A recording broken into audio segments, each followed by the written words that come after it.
जय गौ माता, जय माँ दुर्गा। नवरात्रि के द्वितीय दिवस पर माँ ब्रह्मचारिणी की पूजा अर्चना की जाती है।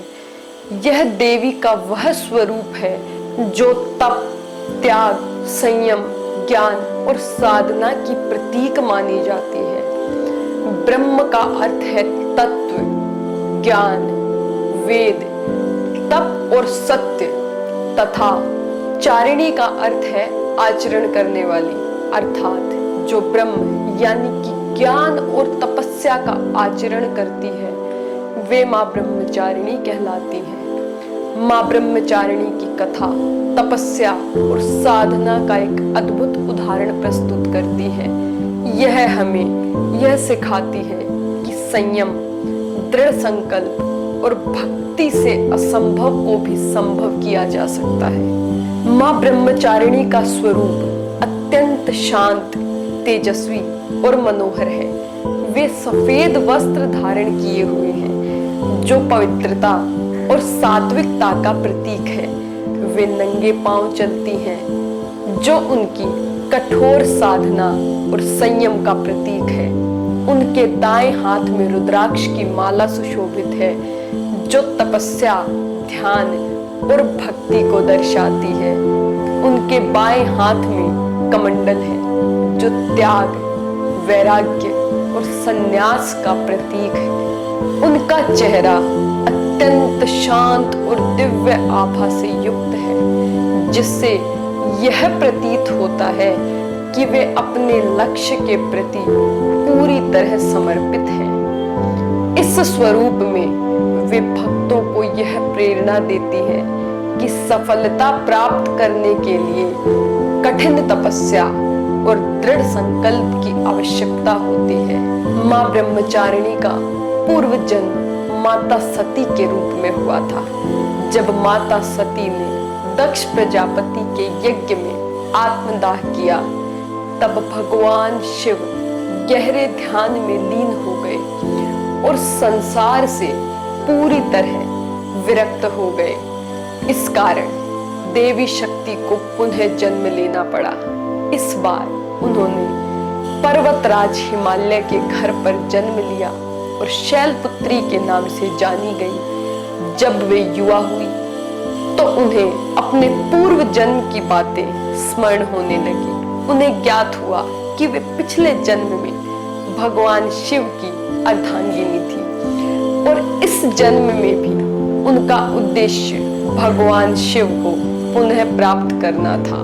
जब देवर्षि नारद मुनि पर्वतराज हिमाचल के घर पे आए, उन्होंने माता शैलपुत्री की हथेली देखकर कहा, हे राजन, आपकी कन्या का विवाह भगवान शिव से होगा, परंतु इसके लिए कन्या को अत्यंत कठिन तपस्या करनी होगी और अनेक कष्ट सहन करने होंगे। यह सुनकर माता शैलपुत्री अत्यंत प्रसन्न हुई। उन्होंने निश्चय किया कि वे भगवान शिव को पुनः प्राप्त करने के लिए कठोर तपस्या करेंगे। माँ ब्रह्मचारिणी ने अपने पिता हिमालय से आज्ञा लेकर घोर तपस्या प्रारंभ कर दी। उनकी तपस्या इतनी कठिन थी कि इससे तीनों लोकों में हलचल मच गई। प्रारंभ में उन्होंने हजारों वर्षों तक केवल फल फूल खाकर तपस्या की। वे केवल भगवान शिव के ध्यान में लीन रहती और उनका नाम जपती। कई वर्षों तक उन्होंने सूखे पत्ते खाना प्रारंभ किया जिससे उनका शरीर अत्यंत निर्बल हो गया। इस दौरान उन्होंने सभी सांसारिक सुखों का परित्याग कर दिया। इसके बाद उन्होंने सूखी पत्तियां भी त्याग दी और केवल वायु पर निर्भर रहने लगी। वे घने जंगलों, पहाड़ों और बर्फीली गुफाओं में रहने लगी। अत्यंत कठिन गर्मी, ठंड, बारिश और तूफान सहन किए, परंतु उनकी तपस्या अडिग रही। उनकी तपस्या को देखकर सभी देवता, ऋषि मुनि और स्वयं ब्रह्मा, विष्णु, महेश भी आश्चर्यचकित हो गए। माँ ब्रह्मचारिणी की तपस्या लाखों वर्षों तक चली। उनकी घोर साधना से भगवान शिव अत्यंत प्रसन्न हो गए। वे माता ब्रह्मचारिणी के समक्ष प्रकट हुए और कहा, हे देवी, तुम्हारी कठोर तपस्या ने मुझे अत्यंत प्रसन्न किया है। मैं तुम्हें अपनी पत्नी के रूप में स्वीकार करता हूँ। यह सुनकर माँ ब्रह्मचारिणी, जो पहले शैलपुत्री थी, अत्यंत आनंदित हुई।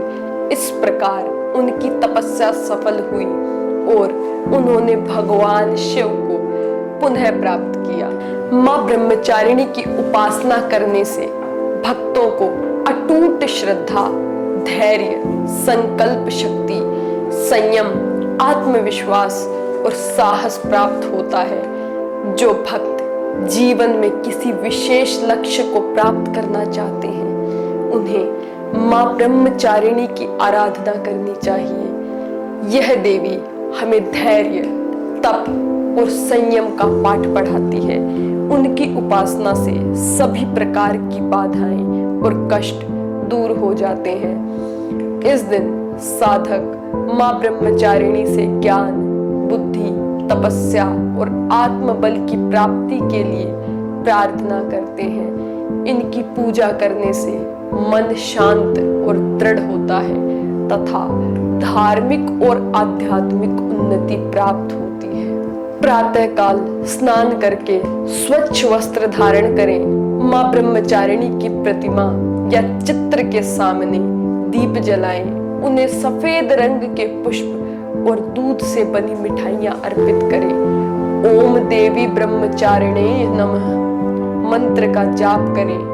माँ से संकल्प शक्ति, धैर्य और सफलता की प्रार्थना करें। माँ ब्रह्मचारिणी हमें यह सिखाती है कि संकल्प और दृढ़ निश्चय से कोई भी लक्ष्य प्राप्त किया जा सकता है। धैर्य और संयम से हम जीवन में हर कठिनाई को पार कर सकते हैं। सच्ची भक्ति और तपस्या करने वाले को भगवान अवश्य मिलते हैं। जो भी भक्त सच्चे मन से माँ ब्रह्मचारिणी की उपासना करते हैं, उसे जीवन में किसी भी प्रकार का भय नहीं होता। जय माँ ब्रह्मचारिणी, जय गौ माता।